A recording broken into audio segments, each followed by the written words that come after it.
people and presenting them before the British government. ठीक है, तो लोगों की डिमांड, जो असली डिमांड, जो वास्तव में उनकी मांग थी, ठीक है, उसको जानने के लिए और उनको प्रेजेंट करने के लिए ब्रिटिश गवर्नमेंट के सामने।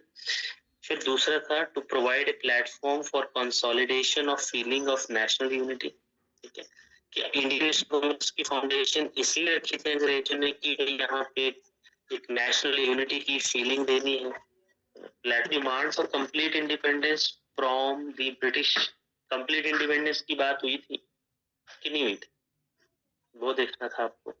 To promote cordial relations among the nationalist workers from different parts of the country, and last था to act as a bridge between the rule and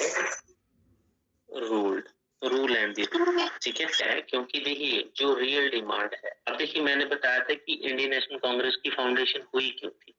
अब एक अंग्रेज जो है वो एक मतलब ए.ओ. ह्यूम जो है वो क्यों बनाने पे मजबूर हुए ऐसा प्लेटफॉर्म, ठीक है, उनको एक मंच दे दिया उनकी आवाज रखने के लिए।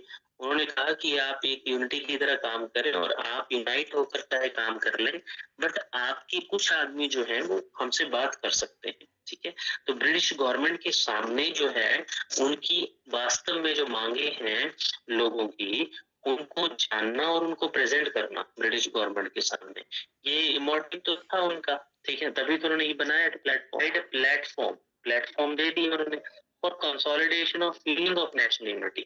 जो भी आपकी फीलिंग्स है, ठीक है, राष्ट्रीय स्तर पर जो एकता, राष्ट्रीय एकता की बात करते हैं आप, उसकी जो भावनाएं हैं उनको कंसोलिडेट करके हम आपको प्लेटफॉर्म दे रहे हैं, प्रोवाइड कर रहे हैं, और आप जो है अपनी बात को यहाँ पे रख सकते हैं।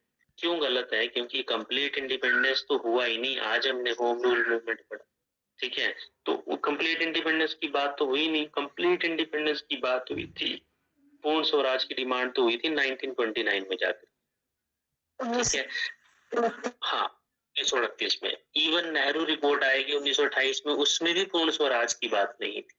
ठीक है, तो पूर्ण स्वराज की बात तो स्टार्टिंग में थी नहीं इंडियन नेशनल कांग्रेस के लिए। ठीक है, तो ब्रिटिश से कंप्लीट इंडिपेंडेंस की डिमांड तो कतई नहीं थी स्टार्टिंग में। होम रूल मूवमेंट भी 1916 में पड़ा। तो ये कांग्रेस जब बनी तो उनको एक प्लेटफॉर्म देना था। मैंने बोला भी था आपको सेफ्टी वॉल्व थ्योरी, अंग्रेजों ने सिर्फ इसको एक सेफ्टी वॉल्व की तरह यूज किया था।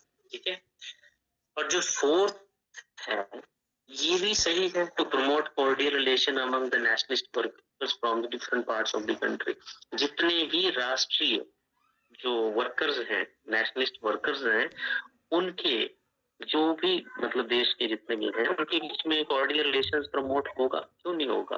क्योंकि उनकी डिमांड, उनकी आवाज एक सूत्र में बनेगी और वो उठाई जाएगी, ठीक है, बिफोर द ब्रिटिश गवर्नमेंट, उनके सामने, तो बिल्कुल ये तो प्रमोट होगा। पांचवा भी सही है, to act as a bridge between the rule and the ruled. ठीक है, अब रूल एंड द रूल्ड का मतलब क्या है? रूल करने वाले और जिनके ऊपर रूल किया जा रहा है। तो ब्रिटिश गवर्नमेंट और यहाँ के लोग दोनों के बीच में एक गैप की तरह, ठीक है, ब्रिज की तरह दोनों को कनेक्ट करेगा ही। ठीक है, कनेक्ट ही करेगा ना, उनकी डिमांड को उनके सामने रखा जाएगा, बातचीत होगी, उनकी कुछ मांगे होंगी,